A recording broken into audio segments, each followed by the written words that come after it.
Hello, everyone. Good evening. Welcome to Cricketing Blues, episode 17. Today, we have a very special guest, and to introduce him, we would like to welcome our new host for tonight. It's Anirban. Hi, Anirban. How are you? Thank you so much, Irfan. I'm fine. Thank you. How are you? I'm good too. Thanks for asking, Ringo. Guys, Anirban's nickname is Ringo too, so I'll most probably call him Ringo over the show. So, Ringo, would you go ahead and introduce our special guest for tonight? Absolutely. And before I do that, probably a few disclaimers. The first one is that, I am also babysitting for the night. So you may see a few disruptions every now and then. Secondly, the reason why we today have two hosts instead of one is because the man that we are going to interview tonight wears many hats. And, he's not just one person, he's probably many personalities and many expertise rolled into one body, right? So, which is why we thought the perfect moment to probably get two hosts. And thank you, Irfan, for the opportunity to co-host this one with you. So without further ado, let's welcome Jeremy Snape. He's a former English cricketer and he's played cricket for England at the highest level. And moving on from cricket, he's also made a fantastic career as a leadership coach. So, and he speaks extensively about the mental aspect of the game, the mental fitness and the mental strength, which goes a long way more than just about having talent and being able to tonk a ball a long way.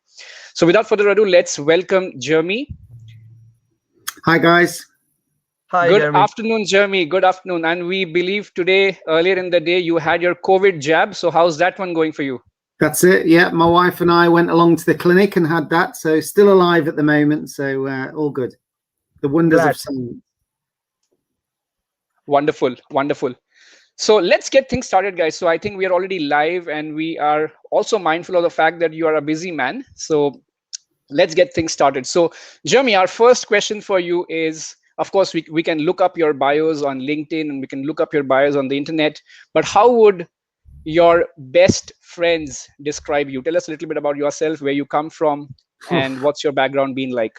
That's an interesting question. Well, how would my friends describe me? They'd probably see me as a family man. We live out in the countryside in Leicestershire in the middle of England. So we've got a nice home out in the quiet villages with the sort of sheep and the cows in the fields at the back. So very rural sort of lifestyle that we live.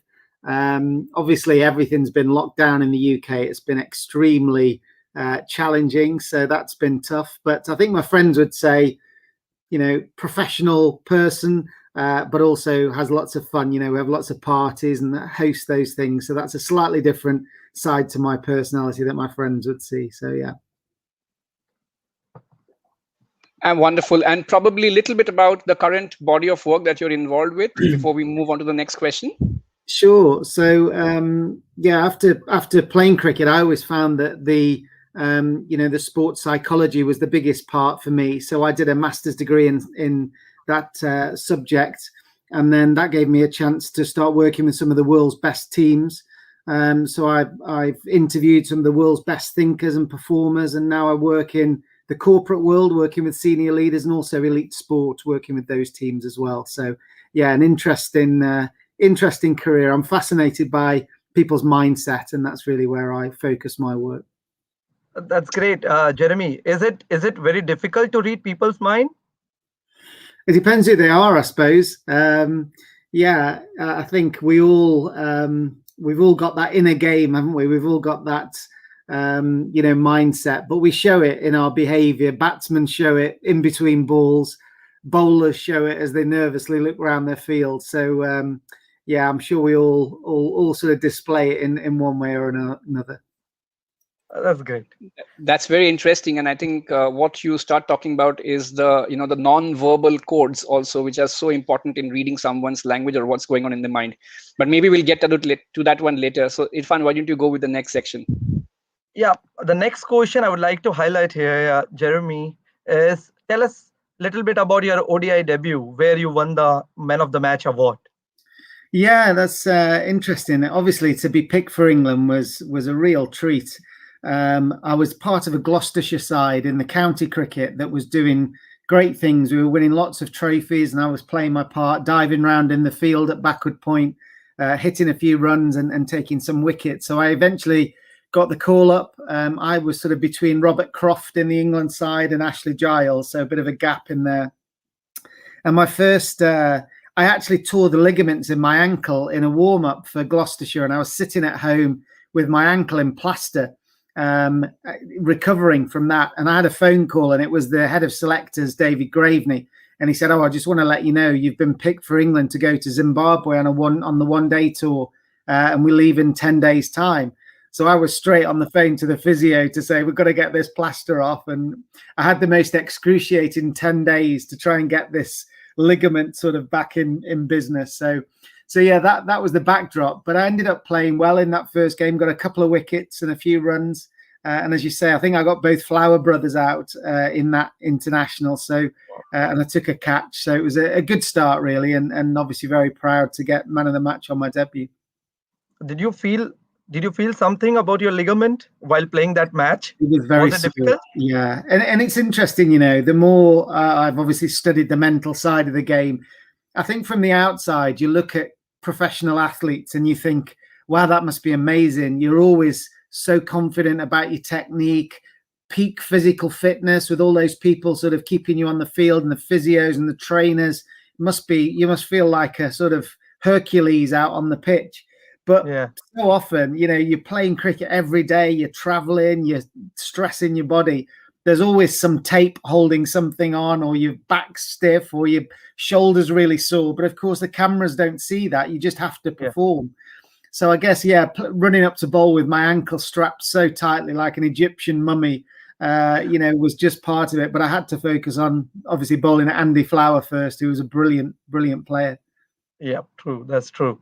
So that was a great actually story. Like once you debut for any level of cricket, there always been a butterflies flying in your stomach. Was it something you were nervous or something was going on your mind? Yeah, it's an interesting one because I'd actually played quite a lot in Zimbabwe over various pre-seasons. I'd played with Kevin Curran at Northants, who's the Zimbabwe player. And we used to go out on pre-season tour to Harare and play against a lot of those Zimbabwean players as a county team versus Zimbabwe. So it sort of felt to me like it was a small step up, standard-wise to be able to go. I wasn't playing against Australia at, the MCG, which was probably a good thing. I'm not sure I got man of the match there on debut, but very lucky. It was a competitive game, and as I say, really privileged to get man of the match on my debut. That's great. That's great. I'll let Ringo ask you the next question. Ringo, can you please take over? I'm just reflecting before I go to the next question. I think it also gives us a window into the humility of the man, Jeremy. I mean, you got the Flower brothers, and here you are. You're talking about, that you were playing probably slightly better than the county level. I totally disagree. I think you're just being honest and humble, and probably that's a reflection of the man that you are. So Jeremy, the next question I want to really ask you about is that you've now played cricket for England at the highest level that there is. You've played ODIs, you've played probably a one T20. At one point, did you start, recognizing the mental aspect of the game? Because it usually doesn't come to young players. And subsequently, the requirement that you felt, I've actually been through your bio, and of course, you are also an academically inclined person. At what point you started not only recognizing, but also did you start seeing that you will do a transition to a leadership coaching or, the psychology of sports? How did this transition really happen? Because, once you're in the middle of performing at the highest level, this is not the first thing which crosses your mind, right? Yeah, it's interesting. And I was always somebody who'd got friends outside of sport. So I think if you just have people who you work with, it can be very narrow and you can be quite vulnerable to transition. So I was always interested in meeting lots of business people and people who play different sports. So I had a wider sense of what was going on. And actually, at lots of the sponsors events and things that we had around the cricket, many of the senior corporate leaders were saying that, they struggled with imposter syndrome, or, they wondered about how they could get their team to work well together, or they'd got a maverick in their team that they'd got to try and control, or they were struggling to set out a strategy.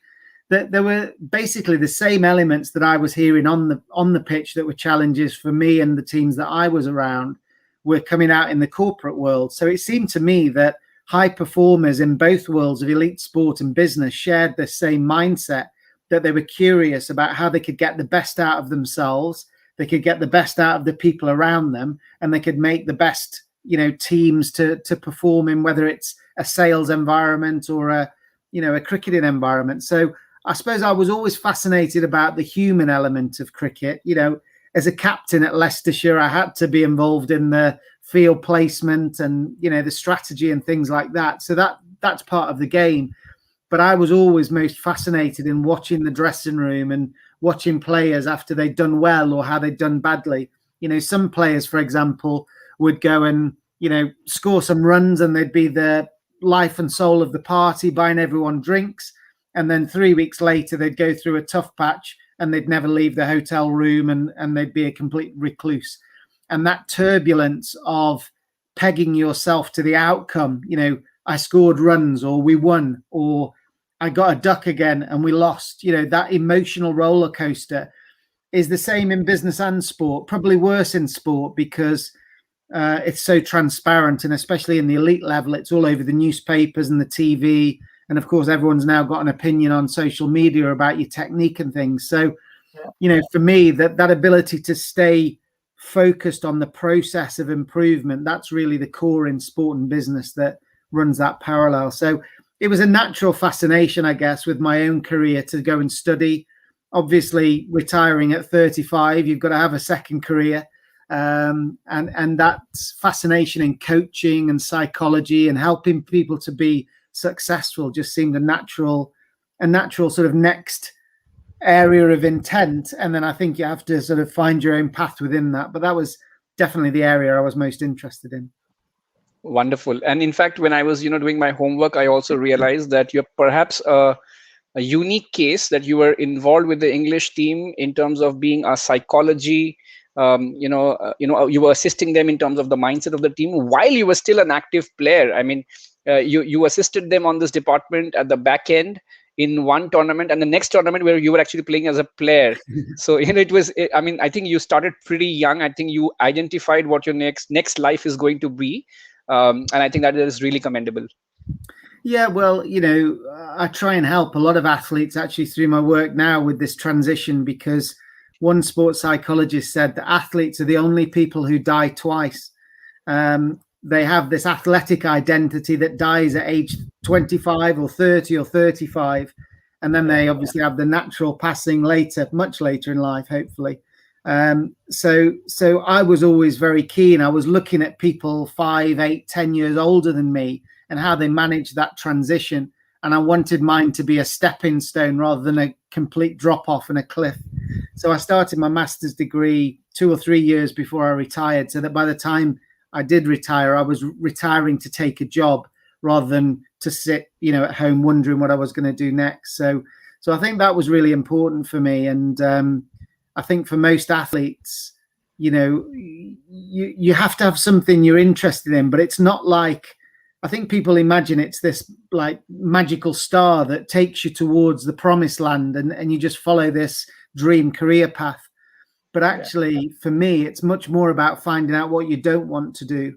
So I think anyone that's listening that's going through some kind of career transition, my advice would be to go and have one day with 10 different industries and try and find out what you like about it. I did that with 5 or 6 of our different sponsors. And by 11 o'clock on day one of the first one, I realized that I didn't want to be selling, hospitality or whatever it was. And finding out what you don't want to do, I think, is not spoken about much. But I think that's a really important thing. Wonderful. Thank you so much, Jeremy. And, so this kind of, in a way, concludes the easy part of our interaction today. And when I say easy part, this is just to, again, give a window into the man that Jeremy Snape is. Now probably we'll get into the more interesting experiences part of our discussion. So Irfan, want you to go for the next section. So Jeremy, we know that you had a very good start when you were in India. So it was like, can you share your story of playing at the Eden Gardens in front of 125,000 people? How does one prepare for an occasion like that in everyday's life? Yeah, it's a great question, Irfan. We spoke a few moments ago about playing in Zimbabwe. So my first tour was Zimbabwe, and then I did quite well on that tour. And I got selected for the next tour, which was India, which obviously I was thrilled about. As a non-spinning off spinner, I was slightly worried about Sachin and Sehwag and some of those guys, Saurav Ganguly, but I got on the plane and made the trip. So the first game was in Eden Gardens, as you mentioned, and it's before the stadium was refurbished to have seats. It was just these huge sort of concrete, it looked like a car park, on 10 different levels. And we were training there in the days before, and there were sort of riots in the streets where everyone was desperately trying to get tickets for this game. I think it's the first time England had played there for about 8 years or something. So no one had really been to watch those big games. And we heard that the ground was going to be packed, and it held, as you say, 120,000 people or whatever, which was amazing. I'd played at Lord's, several times in finals for Gloucestershire, and it was something like 28,000 people packed in there, and that was an amazing experience. But to then times that, so many times, to have 120,000 people was incredible. So I remember being really excited, and as we went out to bowl, the noise was just unbelievable. It was like standing too close to a school disco where the sort of beat was going through my chest. And that was just people shouting for Sachin and all the rest of it. And Darren Gough and Caddick were bowling with this, new ball. And I was at backward point, and Sehwag was just sort of slashing this ball, and I was diving all over the place to try and stop it. So it was an electric atmosphere. Yeah. I think I bowled okay. I remember the nerves, my hand didn't feel like my own, as I got the ball and bowled my first ball, but I did okay bowling and fielding. And then when we went out to bat, Marcus Trescothick got a good 100 out to a terrible decision before DRS. I think it pitched about 8 meters outside leg stump. Anyway, the run rate was going up and up and up. And I was batting about 8 or something. And I was in with Freddie Flintoff. So I hit the ball. Javagal Srinath was bowling. I hit the ball out to deep point, set off on a run, and came back for a second. But you really couldn't hear what was going on. And basically, Freddie got run out, and I think his turning circle was a bit bigger than mine at the time.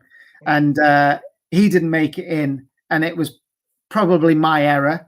So I was left in the middle of that stadium with 120,000 people, just screaming and chanting. And I had that inner voice in my head saying, it's all your fault. We're going to lose the game now. It's because of you. You're not good enough to play at this level. That was, wait till Freddie sees you, all this sort of stuff. What are the media going to say about this?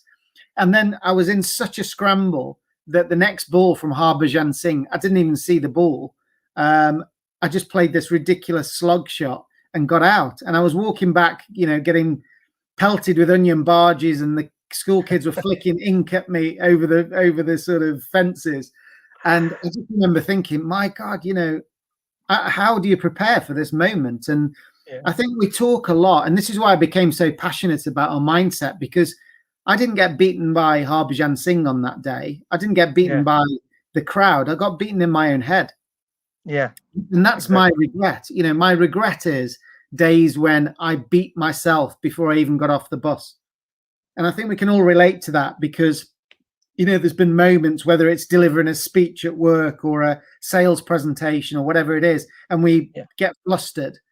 Those are the things we regret. Whereas to me, we don't spend enough time. We talk about, okay, if he bowls this ball, where are you going to hit it? Or if the field's like this, where are you going to hit it? But that takes into account that you're thinking clearly. But under pressure, you don't think clearly. So the strategy is, let's do some coaching around when you're under extreme pressure. How do you think? How do you behave? What are the derailers? What are the things that are going to make you panic? Right, let's get a game plan for that. Because if we get that right, then we'll be able to think clearly and hit the ball to the deep men and run sensibly and all that good stuff.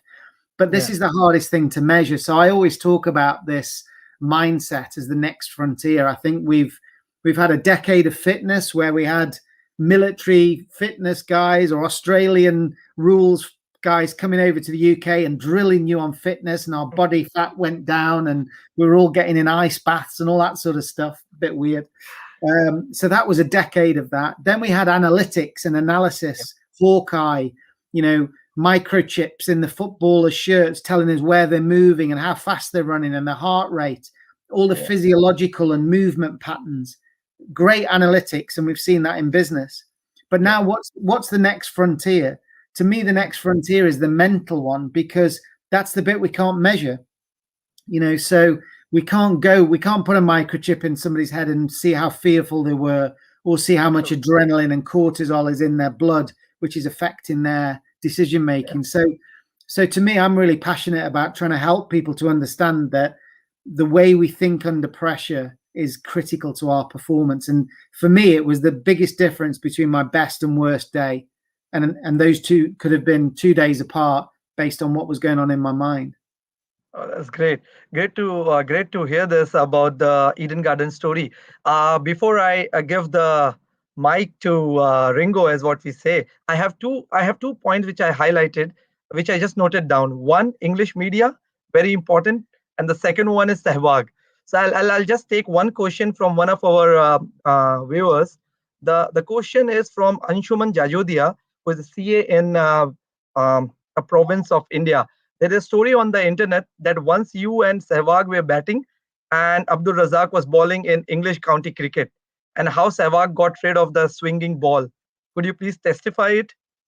This is a very good question, and it's a brilliant story. So the story goes, and it's a story, remember, the story goes that I was batting with Sehwag and Abdul Razak was bowling reverse swinging balls. I couldn't get it away.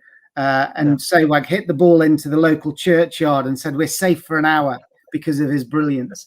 So some of the elements of that story are true, but a few pieces have been amalgamated to make a wonderful story. So I hope that gives you enough information. Sehwag definitely played in that game. Abdul Razak was swinging the ball, and the ball ended up in a churchyard. So there is some truth in that story. Oh, that's great. Thanks, Anshuman, for asking the very important question. This looks like we had a smile from Jeremy, so it looks like a nice story. And the another one, before I pass it over to Anirban, we have heard a lot about English media in the news channels, that they are very harsh sometimes. Do you feel like they have to mellow down some point for the game of cricket or something like that? It's a difficult one. We've just heard the royal family talking about the impact of the media, and that's why they've moved to America to try and get out of the way. So I don't think the cricketers are going to have an easy time if they ask for the press to be more lenient. I think the media are, a massive part of sport in the UK. We're obviously passionate about football and rugby and cricket, and the emotion comes through in the media. And because we've got so many different media outlets, both in the written, the print, and the TV, it makes it very competitive off the field for the media. Who can get the story? Who can provide a new angle? Who can write the most incisive sort of article? So I think there's as much competition in the media as there is on the pitch. So I don't think that's going to go away, especially when you've got this sort of digital transformation of the media as well. There's going to be more people writing, more guest bloggers, and basically everyone with a phone is now a journalist. So I think the media pressure is something that's there in the modern world. And interestingly, I think the old era that I'm part of, our outside life would have been quite relaxed, and then the pressure was when we were in camp and actually playing in those international games. I think now, especially in lockdown, there's so much pressure on the players at the moment. They're going from these biosecure bubbles, people sticking things up their nose and in their mouth. They're sitting at individual tables. They can't see their family. They're away from home for 6-8 weeks. There's all the media storm going around it and all the financial implications, all this tension with, should people be rotated or going to the IPL and all those kind of things in the media. So it's almost like it's reversed. And now the safest and happiest place for the player to be is in the middle playing cricket, because that used to be the hardest place to play because that's where the pressure was. But I think there's more pressure off the pitch now. And actually the players love playing cricket. They love getting out there and being competitive because it takes their mind off everything else that's going on. So I think one thing we don't often talk about in that context is the fact that a lot of the guys that are in the squad that don't get to play, they have all of that pressure off the field. They have all of that time away, but they never get that sort of drug of playing that competitive game out on the field as well. So that can be a really challenging role, to be a drinks carrier on a tour for a couple of months. That's true. That's true. I can understand that point. Bingo, can you take over now? Yes, absolutely. And I can't wait to ask the next one, which is about a very, very special individual. So this individual is actually somebody that, many in our generation, and probably generations, have grown up idolizing or watching, right? So I want to talk about the king, Sir Viv Richards, right? And, Viv Richards is, of course, someone, who is walking out with a swagger, and, he's well built, and he's got this quintessential Calypso Caribbean style, never giving any respect to any kind of bowlers, right? And you just feel that he is on top of his game every day, and, he's absolutely impenetrable, right? Having said that, I'm aware that, he once came on your podcast and he made some very interesting remarks about the mental aspect. So Jeremy, why don't you tell us a little bit about, how did King Viv feel about this aspect of the game? Because we always feel that, supremely talented people like King Viv, they don't require any mental strength, or, that's they're probably 2-3 levels above. So tell us something about that experience. Great question. So I was, as a boy growing up in England, obviously Viv played, cricket in Somerset and then in Glamorgan at the back end of his career. But I idolized him. I thought he was an absolutely incredible player. That I think it was 1984, wasn't it? That game at Old Trafford when he smashed. Was it 180 he got in a one-day game? 1983. Yeah, 83 was it? Yeah, absolutely incredible innings. And that, as you say, the sort of chewing gum, the cap. It was just so amazing to watch. I think we all pretended we were Viv Richards in the back garden, from time to time. Sure. So then to get the opportunity to work with Viv at, Melbourne Stars in the Big Bash, he was out there working with Shane Warne's team at the time. And it was a real privilege to meet him, first of all, to be part of a coaching team with him and, to sit and have lunch with him and just watch him around the plays. He gave everybody so much confidence.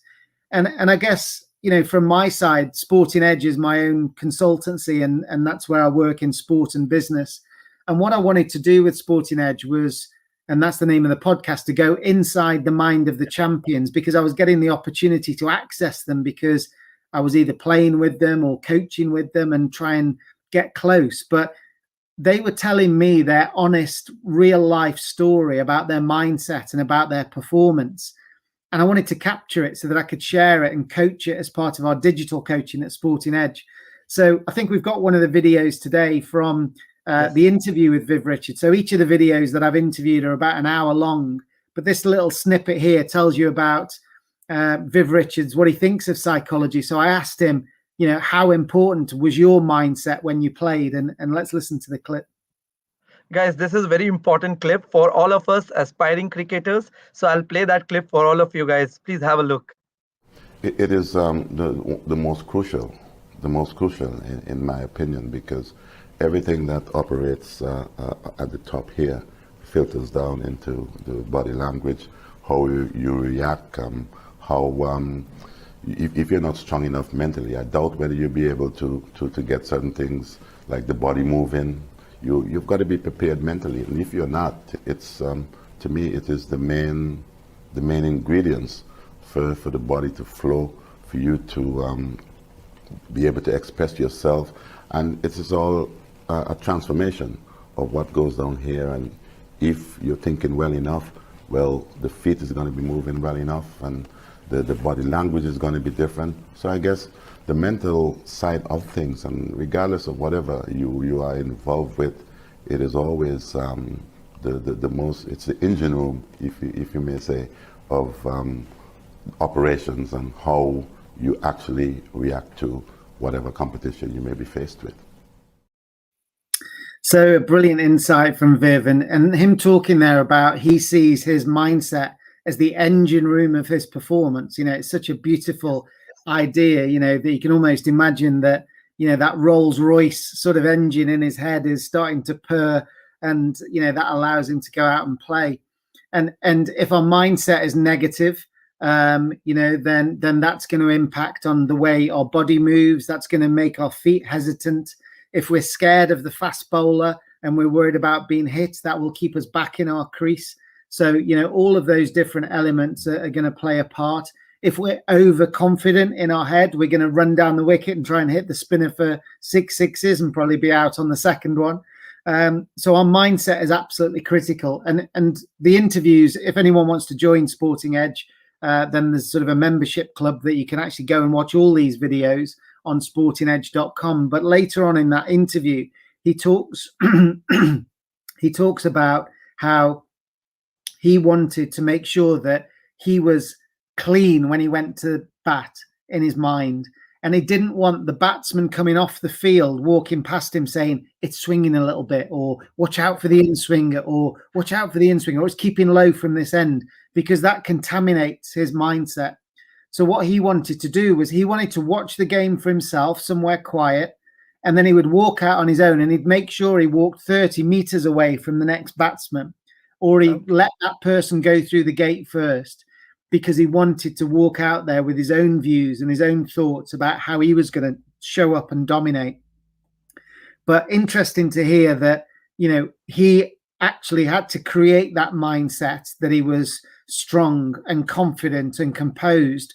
And from that mindset, his body language became calm. He looked dominant, and that then impacted the bowlers rather than, part of the fight and flight response when we get nervous is we start to move very quickly and fidget a lot, and sort of walk really quickly between the wickets because our brain's spinning to try and get us back to safety. That's what it's trying to do.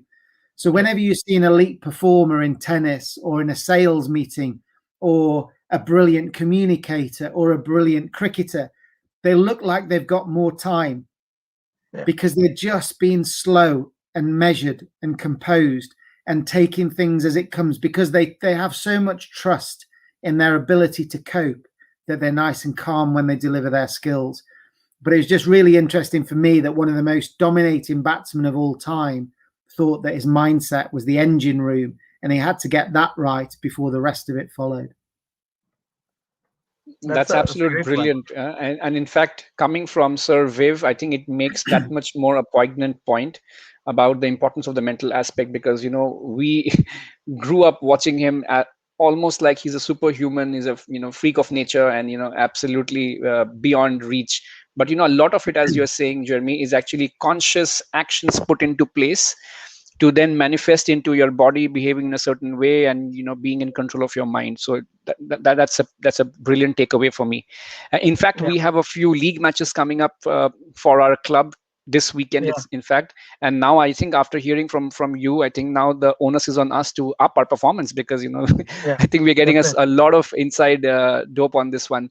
So now we'll probably bring you back to India. So I think a very famous story about India. So Irfan, why don't you go with the next one? Jeremy, a very well kept secret is your contribution to the 2018 IPL winning team, Rajasthan Royals, who were ranked outsiders. How was your experience working with Shane Warne during that project?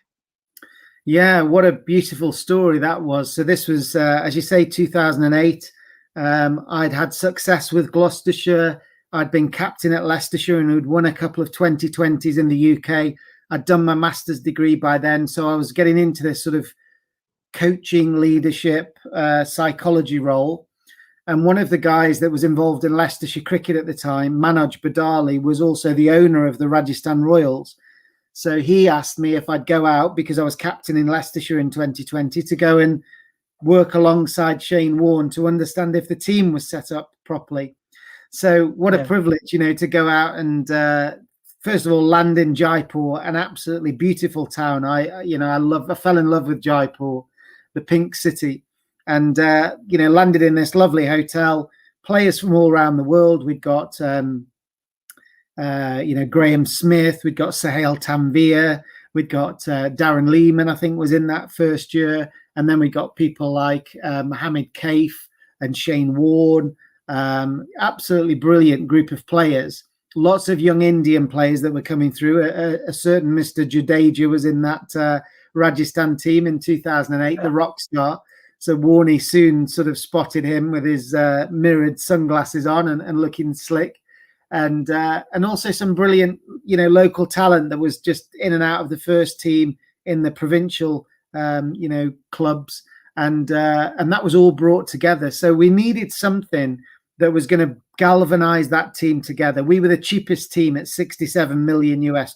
Can you believe it? We were up against Mumbai Indians. I think they were $130 million.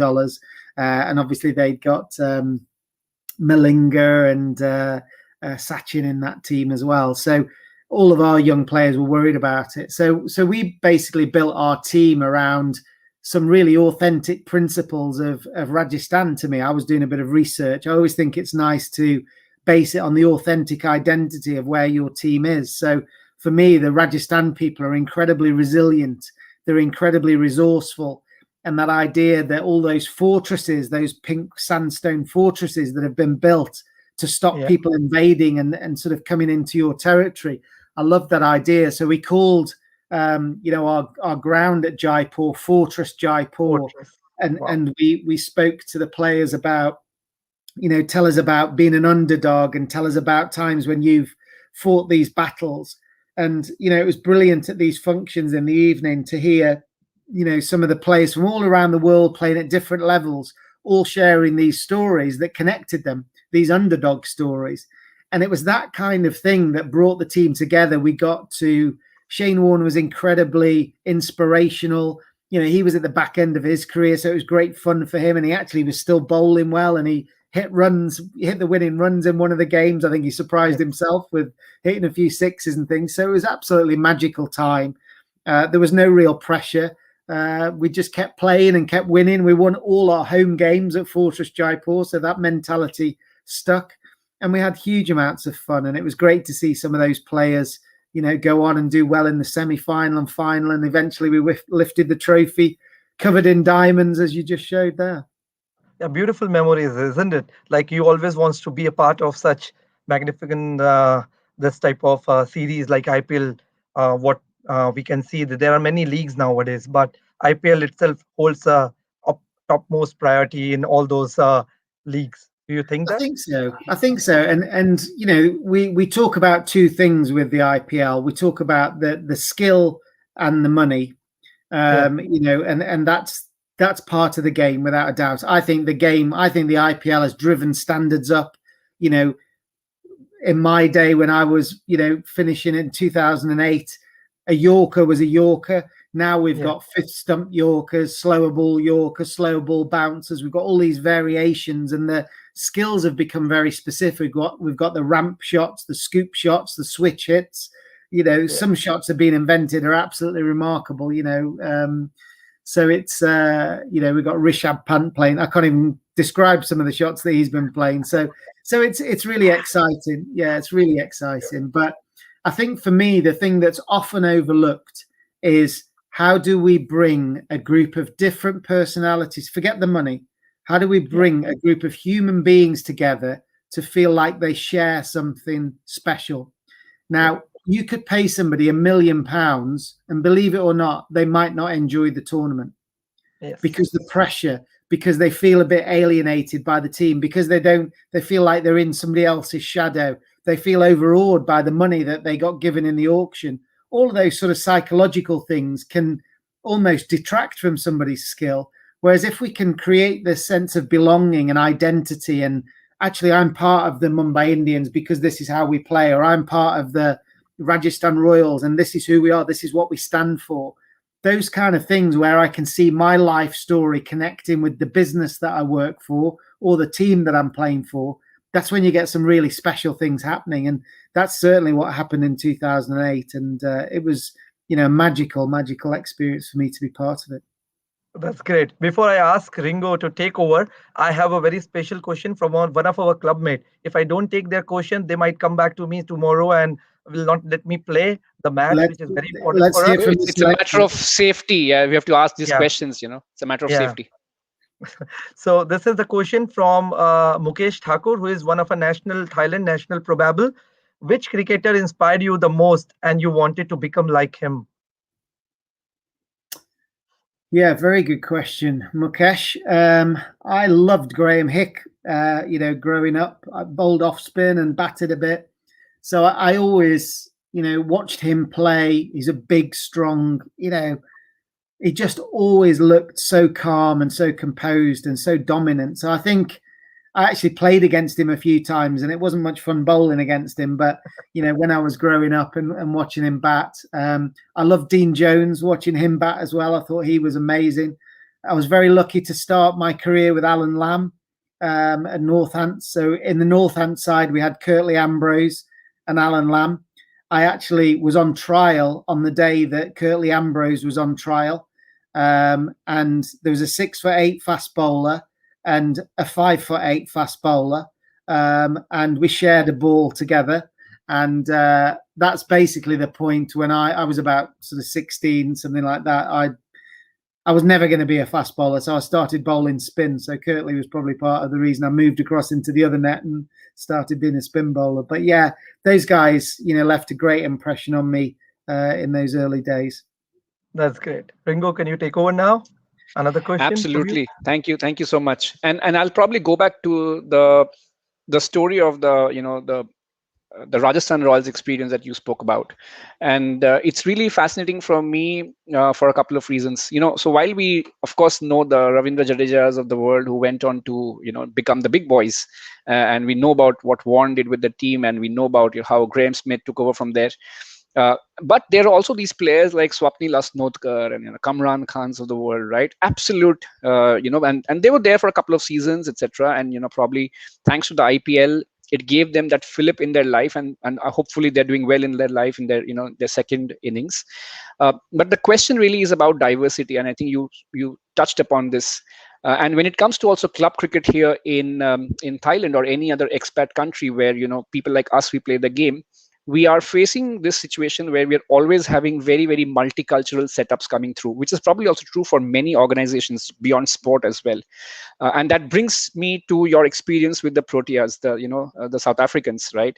And we were aware that South Africa is an extremely diverse country with and they've had their fair share of different people getting together, resolving their situations to, as a nation, as a country, and they have a beautiful history.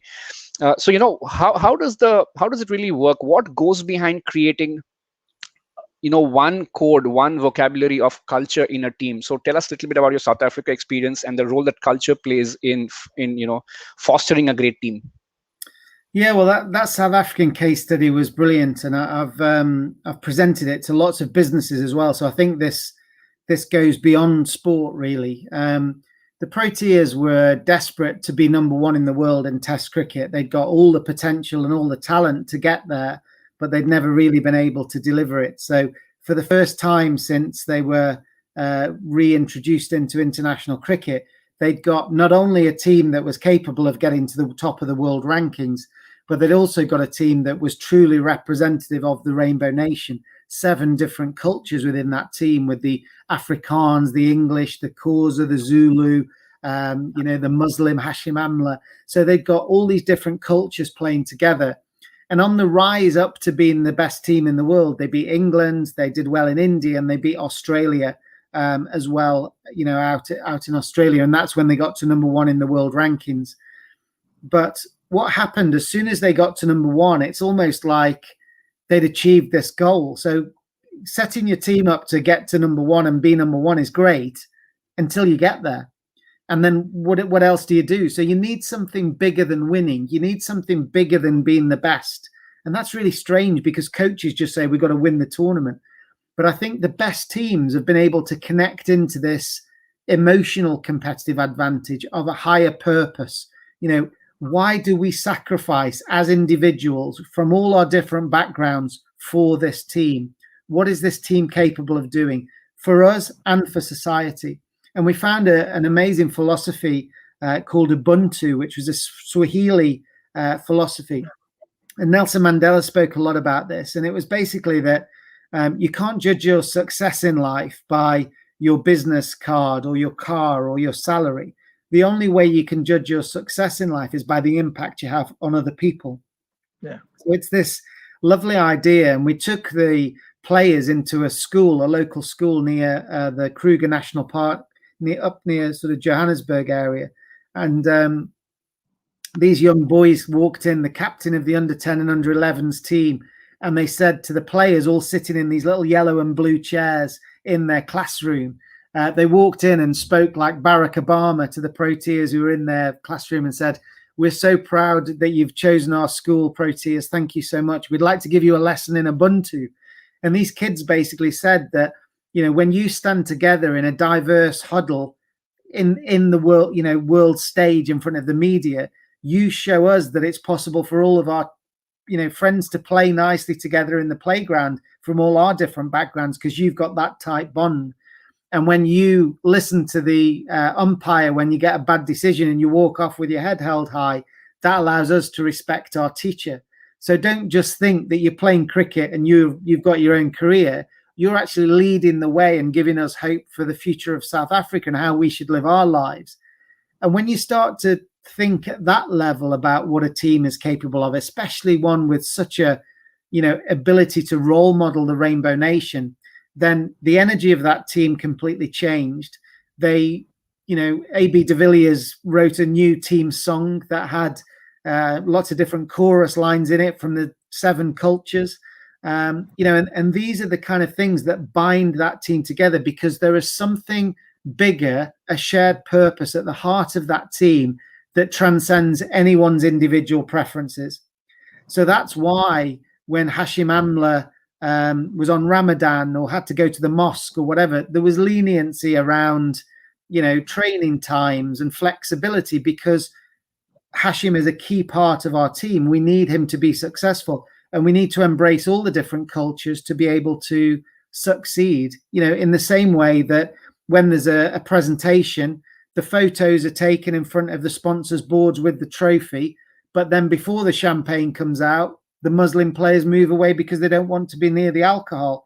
And it's that level of understanding and empathy and respect within a diverse team that really, helps that bond to come together and sustain high performance. And, that team stayed at the top of the world rankings for 3 years, I think, after that project. So they did brilliantly to reinvent that culture. Absolutely brilliant story. Thank you so much, Jeremy. And I think for all the viewers who are watching this live and also will watch this eventually, when we share it on our channels, I think the role that culture plays, and especially what you said about Ubuntu, and many organizations nowadays talking about it, one for all for one kind of a concept, and it's about collective happiness, and we a team is made up of individuals, but not individual success, and that's so true. And I think that's something that we can all learn from. I think I also picked up on one nugget that you were talking about. I always thought that AB de Villiers, of course, on the cricket field, he can do anything. Probably he'll not be as great a great a mind, as great an athlete off the field. But now you're telling us he even does songwriting. Is there anything that the man cannot do? Well, I think he's brilliant at rugby, exceptional at tennis, fantastic at golf, and very musical. Wow. I mean, okay, so we'll probably ask this question probably 5 years down the line. Is there anything that he can't do anymore? Maybe. So we'll change the question. On to you, Irfan. We can call him a Superman. So that could be the best to describe him. Jeremy, as sports person at any level, one often goes through a lean patch. What would your recommendation to be to all the players who are going through a tough time and wanting to get back in form? Any drills which are not very complex and can be done without a professional coach? Any mental aspect which we can think about and can do? Yeah, it's a good question. I think there's probably a few elements there. One is that we should always expect a bad sort of period in our season.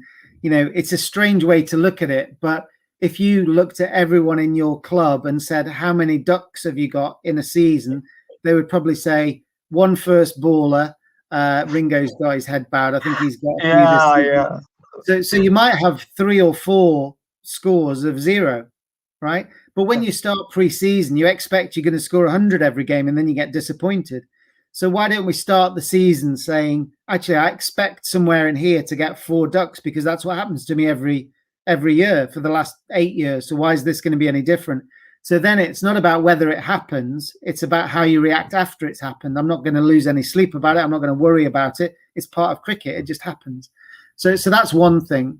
The second thing is to think about how we can set ourselves up for success using goal setting. Now, what I've seen a lot of people do is they don't have any goals for training. So one of the examples that I often gave to professional athletes in any sport actually was to, I mean, this is what we did with professional teams, but you can replicate it. Just get a little post-it note, a little yellow post-it note, and just write on what are the 2 things or 3 things you want to achieve in this next 2-hour practice. And this could be your guys at club level on a Tuesday night or whenever. And it's like, right, okay, I want to make sure that my footwork is right, and I'm going to have half volleys and bouncers in the nets. So I'm either going to be coming forward and driving the ball or hitting the ball, the short ball, and that'll make sure that my weight's going backwards and forwards quickly. So that might be one drill. And the goal for that is it's going to give me confidence about playing the short ball on Saturday because the opposition have got one, a fast bowler. The other one might be, I'm going to build my confidence on my left hand catching because that's my weaker hand. So tonight I'm going to take 100 catches on my left hand. So basically what you're doing is you're saying, I'm not just going for a net. I'm not just going to go and play cricket for an hour. I have to come out of here a better cricketer than when I went in. And that little post-it note with my 3 little training goals is my contract to myself that's going to say, when I get back in my car or when I get back into my dressing room, or when I get back to my kit bag, did I do what I promised I was going to do in this training session? And when you hold yourself accountable to those micro goals, it means that you're focused, using the best of your time during training, and confidence is preparedness. So when we feel prepared, we feel confident. Might not go our way, but at least we felt confident. And the key thing, the key philosophy that I guess all cricketers and all sports people should be on is the media and our friends and our teammates, all they want is the result. Did you win? Did you lose? Did you score a century or not? Right? What we should focus on is, did we improve? Did we learn? So almost like we've got this sort of stepping stone, this sort of staircase, if you like, of going up and learning each time that we get better and better every time. So that's why those training sessions with those goals is a really important part of that. That's great. Jeremy, just to follow up on that, sorry if you don't mind, just to follow up on that. And are there any quick tips that one can kind of put into action while on the field? So let's say I'm going through a bad patch and I know I just played a horrible shot. So I know you do a little bit of, a lot of people talk about visualizing and stuff like that, but how does one put it into practice in between deliveries, when I know that I'm not at my best? Yeah. So again, we tend to watch the highlights on TV, and the highlights are the bowlers at the back of their mark. They start to run in, they bowl the ball, and the batsman whacks it, misses it, edges it, or something. And that's when the frame cuts, and then we go to the next ball. That's the highlight. I'm interested in the low lights. I'm interested in what happens after that ball goes through to the wicketkeeper that you played and missed. What's the bowler thinking? And what's the batsman thinking? Now, the bowler might be thinking, should be thinking, that was a brilliant line and length. Let me do exactly the same again. Be patient. What he shouldn't be thinking is, I'm going to bowl even more to leg stump to try and get the ball to swing even more and bowl a magic ball, because then that ball won't swing and they'll get hit through the leg side and all the pressure's gone. The batsman should be thinking, that was an amazing ball. It swung past the bat and beat me. That's fine. He's allowed to bowl well, or she's allowed to bowl well. I'm going to take myself off to this strategy room at square leg here, twiddle my bat a bit, look around at the crowd and the birds in the trees, compose myself, because that's gone now. And it's almost like I'm going in a car wash and washing my face and washing my mind, and I come back clean for the next ball. It's almost like I'm a goldfish going around the ball. I can't remember the last ball, and I'm now ready just to play on instinct with the next one. So that ability, if somebody bats for 4 hours and scores a century, we should be thinking about, how do I get these brilliant moments of focus and join them together almost like a necklace of pearls, rather than 4 hours of batting. It's about the time between balls, getting our breathing right, getting our thinking right, making sure that voice in our head is speaking to us like a good coach rather than like a feral dog, shouting and berating yourself. So be kind and make sure that voice is helping you out. Those are probably some tips.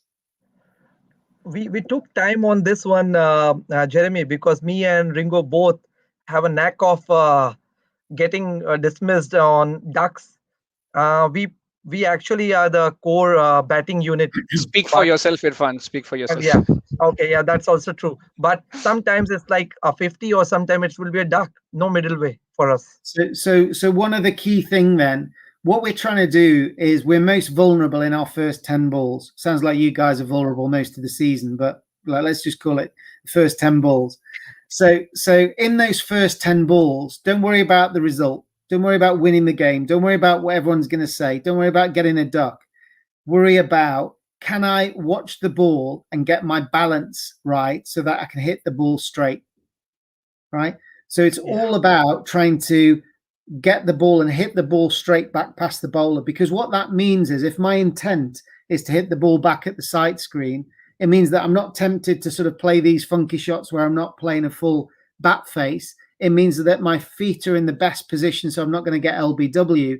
And it means that all my sort of focus is about hitting the ball straight, which gives me the best opportunity not to get a duck. So I want to see your scores tomorrow, guys, and see how you get on. But first 10 balls.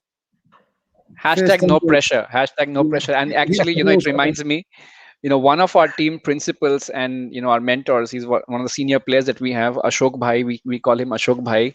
And he's got this very famous, in fact, he's commented, he's saying that we would be happy to host you in Bangkok, absolutely, with the Bangkok Blues Club. So he actually kicks us every day, telling us that, the first 10 deliveries belong to me. It doesn't belong to you. Okay. So you give me 10 deliveries, or you play with the straight bat, play into the V. And then from the 11th ball onwards, you can do whatever you wish to. Nice. But, true. Probably it requires Jeremy Snape to come all the way from England and tell us to drill it hard into our heads. So probably we'll try to put this into practice.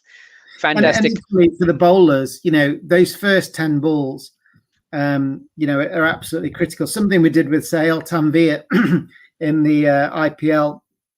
He didn't like this particularly, but obviously with his action, jumping off the wrong foot and really whippy, he got lots of wickets in his first over, and that was really key for us. So again, old cricket training would have said, bring your boots, come over to the nets, bowl for an hour. When you feel tired, stop, go and have a shower, we're done. But IPL cricket was saying, we only need you to bowl 6 balls here, because that first ball that you bowl in that spell has got to be right on the pad so that you can get an LBW. So we'd bring him in, he'd bowl 6 balls, and then we'd say, go and sit down and go and field and go and do whatever you want to. And then we'd sort of whistle him back in, and he had to bowl another 6 balls. So all of a sudden it starts to focus your mind that every one of these balls is much more valuable to me now, rather than the old way of training, which is I'll just warm up a bit and bowl a bit and get hit a bit and bowl a few good balls, and then I'll wander off when I'm tired. This intensity around each ball is what the best players do. And if you can replicate that in your training, I would rather somebody have a net and face 15 balls of supreme focus rather than bat for 2 hours really sloppily and get out 8 times. Wow. Because it's the focus that we need to train very often, not the skill. Okay. That's nice. Very well said. Very well said. Wow, that was intense. I can already see myself doing some certain things tomorrow. Okay, so let's lighten up things a little bit. So I wanted to really ask you, Jeremy, that now in your career as a player and now as a leadership coach, you've worked with so many diverse teams. You've worked with different counties within England who have their own, fair share of diversity and culture. And then you've gone on to work with the Proteas, Rajasthan Royals. You also worked with the Sri Lankan team. You've done extensive work with the Big Bash guys. Do you see any leaders from different cultures, looking at the mental aspect differently, or is it something that now everybody is warming up to? Or do you see certain leaders probably ahead of the game? I think it's something that's really coming to the fore, and it's right that it should. I think, we're moving out of an era now where the coaches came from an era that never spoke about mindset. Most of the coaches are sort of my age, mid-40s, mid-50s kind of age band, and they would have realized the importance of mindset they would have done some of that training as players themselves. So once you've been through that and experienced it and had a framework for articulating it, you're much more likely then to go and bring that out in your own coaching. So I think that's probably what's happening. We can see the sort of stories around mental health are another element of it. Down at the, if we imagine we've got the top end of high performance mindset, and then at the bottom end we've got the mental health issues. That scale is the kind of thing that we need to work along. And also from the US, this is where a lot of the advances in sport come from, and loads of the golfers, loads of the big American football guys, most of the basketball guys are all talking about mindset. So it's definitely the next wave. That's great. That's great. Wonderful. I think now the chat's going off the hook completely. So Irfan, why don't we take a few chat questions? Yep, Jeremy. So there are a couple of players from Thailand who just want to ask a lot of questions to you, because we are bringing a lot of mental stuffs and how you have to prepare, like for different types of cricketers. So one of the question is from a fellow off spinner. Like we all know that you are inventor of one of the famous ball, that's the moon ball. So now the question for you is from Dhey Pandya. Hi Jeremy, tip for an off spinner, please. Tip for an off spinner. Well, if you want to bowl the moon ball, that was all about trying to break the batsman's rhythm. So the batsman wants the same rhythm every ball. If you imagine you run up, bowl, bowl, bowl. So they get used to that rhythm. So by shortening your run up, or by jumping higher, or by this moon ball that I bowled, which is basically everything before.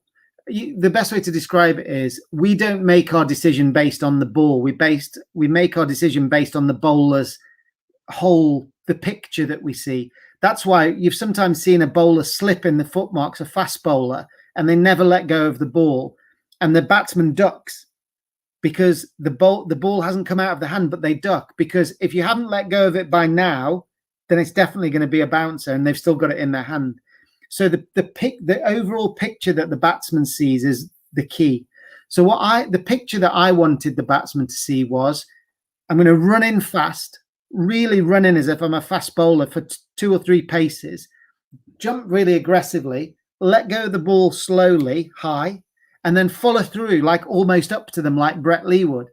So the picture before the ball and after the ball is released is fast, but the ball's still up in the air.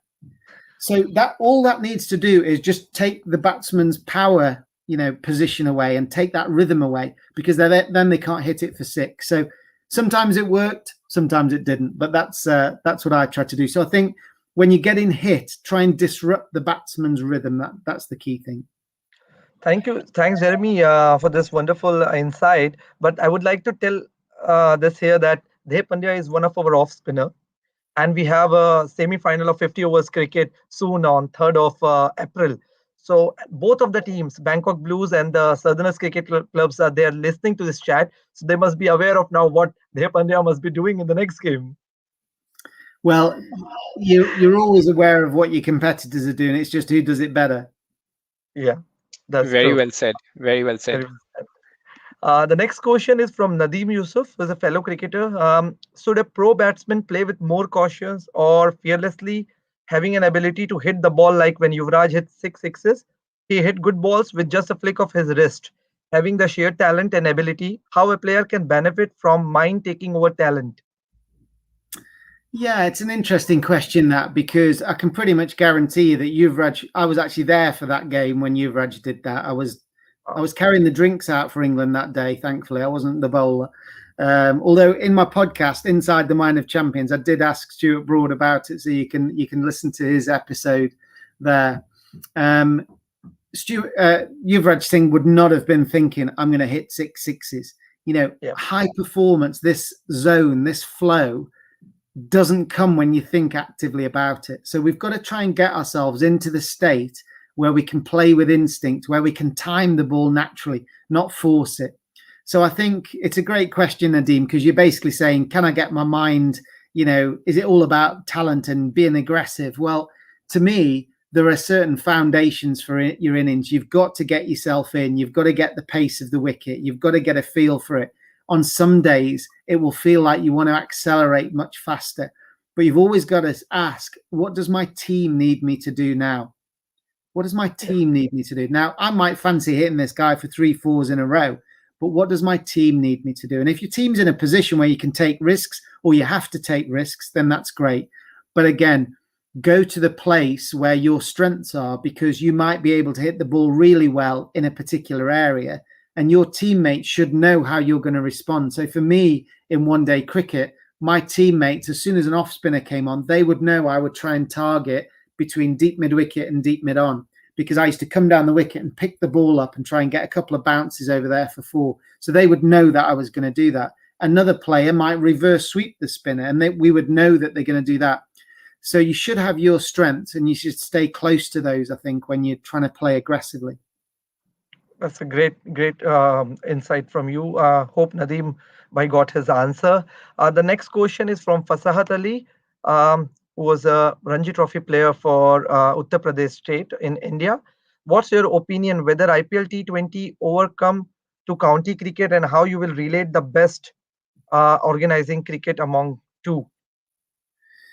So I think this is the tension between sort of county cricket, ECB contracts and IPL. I think that, we're in a strange period at the moment, because we've lost some tournaments, and these were all set out in the Future Tours program. The television deals were all sort of stacked up, and that's obviously, they get prepaid for those. So you've got to deliver them, and that's where the revenue of the game comes from. So we've got a lot of cricket being squeezed together in this short period at the moment that all needs to be delivered, which is creating a tension without a doubt. And that's why we're having to rotate players. I think that if you, in any industry, if you're a teacher, you work in a factory, you play cricket, or you're a lawyer, and you are told that you can earn 8 times your salary for a 2-month period, you would want to be in that factory. You would want to be in that legal team. You would want to be in that cricket tournament. And that's what the IPL is. It's a showcase. It's incredibly lucrative. And the players cannot be blamed at all for wanting to be in that setup. This idea of, are you loyal to your country? It's a challenge, because you might have 6-8 years as a professional cricketer. You want to be able to maximize the revenue in that period. It doesn't mean you're not proud to play for your country and play Test cricket. So I think the sensible thing going forward would be to give a window around that period of the year where the IPL allows players to go.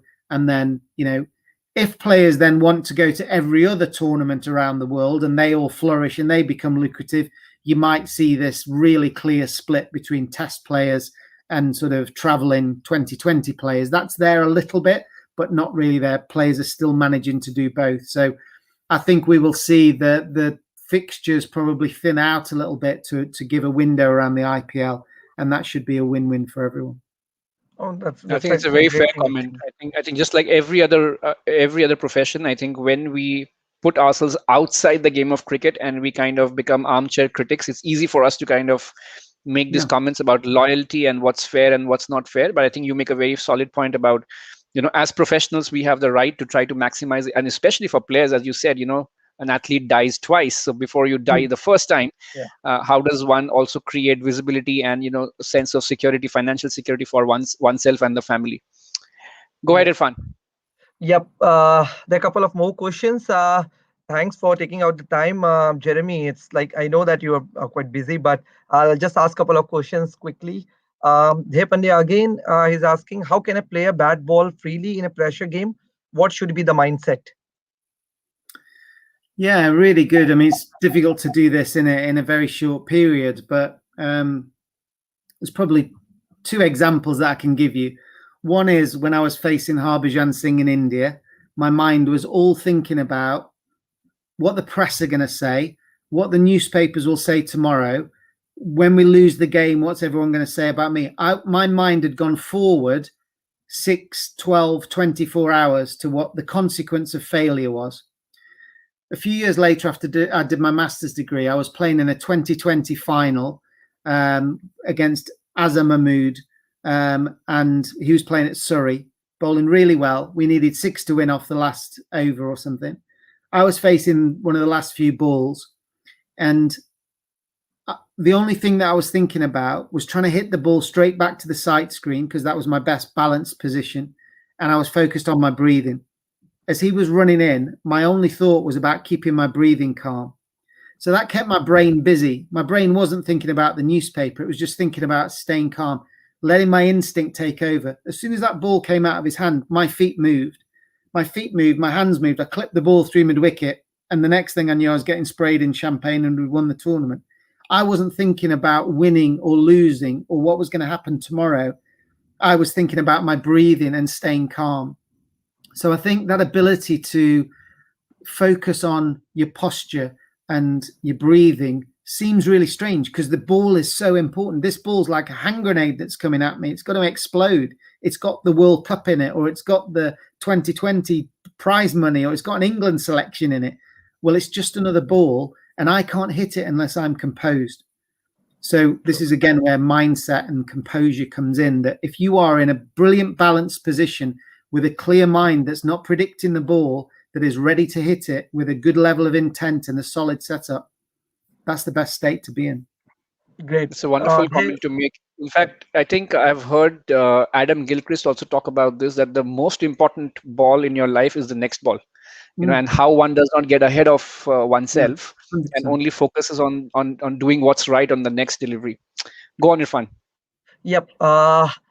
Fahim is asking a next question. What is the best way to develop temperament kind of thing in a competitive cricketer? Develop temperament. Well, I guess temperament is all about, being up for the fight, and there are different, we've got some research around the winning mindset. There's lots of different strands to that. But I think, the key for me is trying to get everyone on a pathway that helps them to be the best they can be. Like, I don't compete with you guys in cricket. We play different games. We play, a different style with different kinds of cricketers. I've got my strengths and weaknesses, and I've got to, if I was playing this season, I'd be saying, how can I get to be the very best I can be this season? And that's where we come down to all those little training sessions. So I think part of it is giving people the confidence to say, you are prepared, you are ready, because you've asked the difficult exam questions in your training. And then, now we've got the match coming up. That's the way I look at it. It's almost like you're going to get asked test questions, like when we were at school, have you done your revision? Whereas we tend to practice in a really relaxed and sloppy and fun way, and then the exam comes up on Saturday with a good bowler and a new ball, and we're not prepared for it. So making sure that we're training with much more intensity, I think, helps to develop that mindset that people are ready. And then, it's about finding that competitive edge for each individual. So good question, Mohammed. Yeah, thanks. This very good question coming up from Coach Saj. I would just like to read it out for you. Coach Saj from ECB here. He's presently in Thailand, working with the kids in Cricket Development Academy. Coach Saj says that from ECB here, what is your opinions of not only bowlers working in pair, but also batsmen? One magic rule of thumb I have seen produce success is not setting targets on individual batsmen, but more on, say, 4 hours target, so each batsman has seen each bowler and judge what they are. Yeah, great question, Sarge. I think here what we're looking for is pressure. And again, as individuals, I worry. I've been asked to bowl, right? I'm worried what I'm going to do. So it's all about me. Whereas again, take the pressure off yourself and say, my teammate at the other end just bowling just went for 2 in that over. Let me see if I can go for 2 again, because that will build the pressure on the batsman. If we can have 6 overs in a row that all go for 2 runs, they're going to play a silly shot. So bowling in partnerships is just as important as batting in partnerships. But let's take that a step wider and thinking about fielding in partnerships. The Gloucestershire side that I played in that won all those trophies, we had like this fishing net that sort of came in around the batsman. And every ball, as soon as the ball was bowled, it got hit out to point. Point would catch it or stop it, throw it straight into Jack Russell, right next to the wicketkeeper's ears. The ball went bang, and everybody else walked in around the batsman. So the batsman looks around from square leg to mid-off to gully, and everyone's within 12 feet. And it feels like really oppressive and impressive. So that there is, we were counting the dots. So the fielders are talking about 1 dot, 2 dots, 3 dots, 4 dots. So the fielders now are focused on creating dots and pressure. So they're desperate to stop a ball or dive and slide. The bowlers are focused on, how do I make sure that I don't let my teammate down? Forget the batsman. It's about us as a team building pressure at both ends, and the batsman in a partnership also doing the same. Oh, that's great. Hope Coach Saj has got an answer about that. I'll take a last question from viewers and quickly move to fun part of our show, so that later on last question can be fired to you by Anirban. It's quite a controversial question. Who was the real winner of 2019 World Cup, New Zealand or England?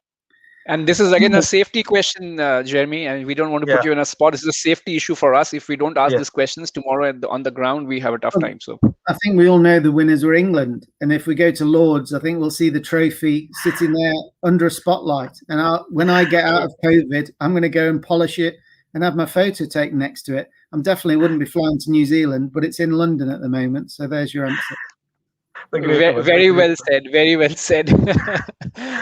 Wonderful. Irfan, why don't we get into the fun part of the rapid fire, and then then I'm also mindful of time for Jeremy. So Yes. let's get to the fun part. Yes. So I have 10 questions for you on quick fire questions. So I'll just want to start, and let's start firing at you.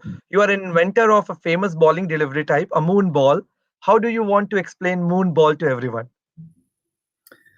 Well, we've described the moon ball already, how to bowl it. It's basically the slowest ball in cricket in history, I think, is probably the best way to describe it. So I can't believe you're giving the slowest bowler in history quick fire questions. It doesn't seem fair, but I'll do my best.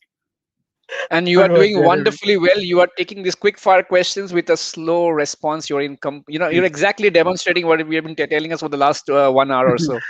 We all will try moon ball from here onwards. Definitely. Good.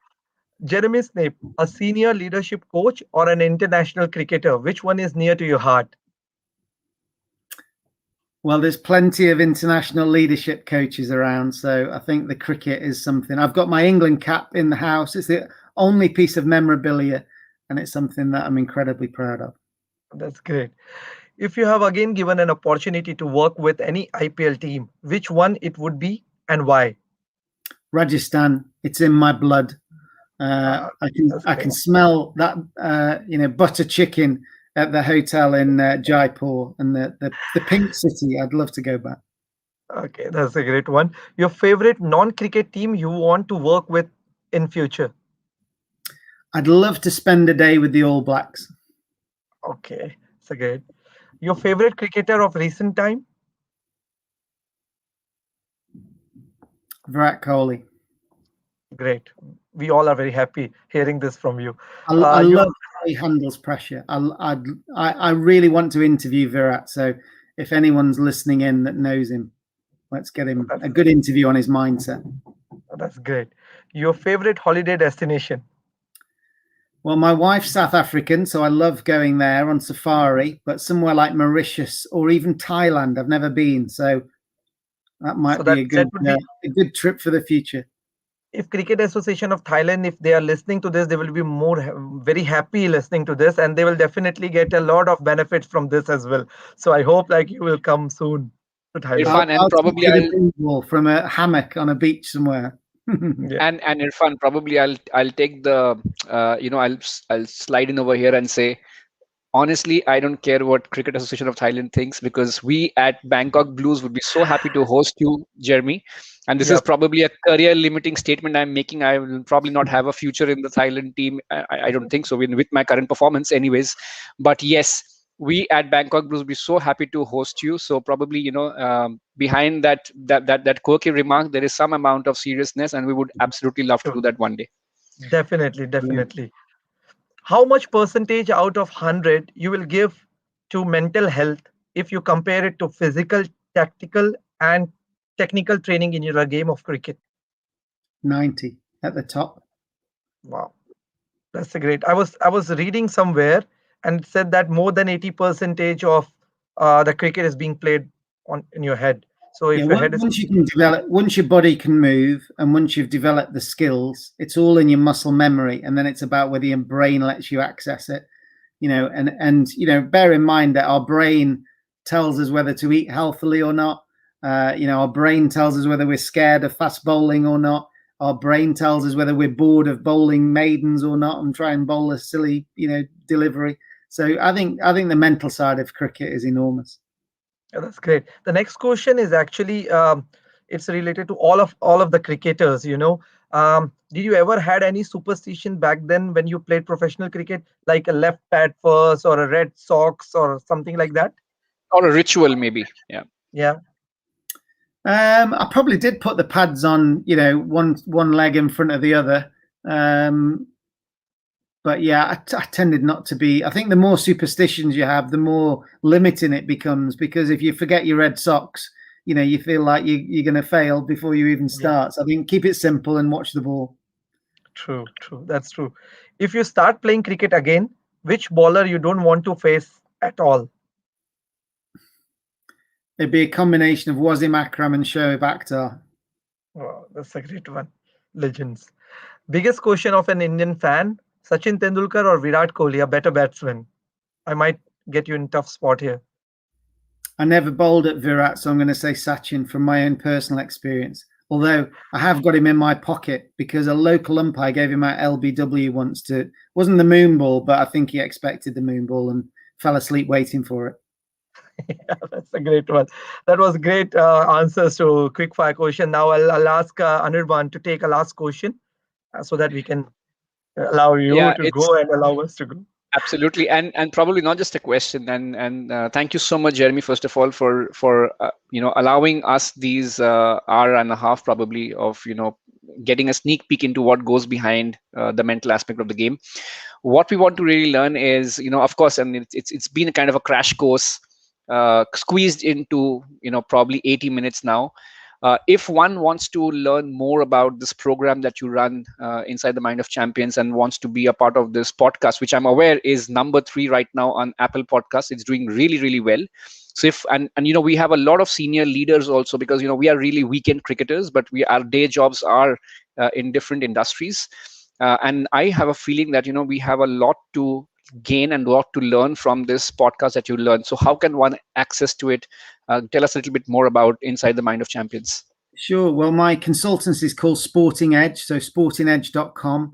I've interviewed around 100 top thinkers and performers from Harvard professors, London Business School executive coaches, Cirque du Soleil, Formula One, Viv Richards, Shane Warne, and all of their insights on video are available through the Sporting Edge platform. So you can become a member, and there's a special club that I sort of coach through that, with access to all of these 700 2-minute videos like the ones you saw from Viv there on about 80 topics. So that's sportingedge.com, the membership. And the Inside the Mind of Champions podcast, as you mentioned, is something that I host each week.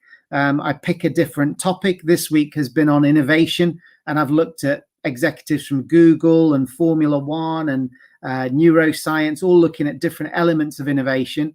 So that's available on Spotify and Apple, as you mentioned in the charts there. And it's also available on sportingedge.com. So those are the great places to go. I'm on LinkedIn loads, so I share lots of business type information there. And if anybody wants to get hold of me to run a webinar or something for their business, then we're doing lots of those virtually as well. So I genuinely believe that, we can learn from these incredible people. That's why I go and interview them, and their insights, because they're so human and authentic. We've asked those questions about how they've been successful. So that allows us to then coach that into business or sport or whatever it might be, because ultimately we're all humans. We're all trying to get the best out of our brains and our careers. So it's a really exciting place to be. So thanks so much for having me on today. I've really enjoyed it and look forward to seeing you out in Thailand. Thank you so much, Jeremy. In fact, I think it's also an important anecdote that you bring up, that we actually got in touch with Jeremy over LinkedIn. And when I first came across his profile, I was like, oops, oh my God, it's a freeze moment. I mean, what happens if he thinks it's a stupid idea? But you know what? sometimes when you try, there are wonderful outcomes, miraculous outcomes which happen. So True. thank you, Jeremy, for responding first of all on LinkedIn, and then setting aside the time and making the effort to actually put on this show with all of us.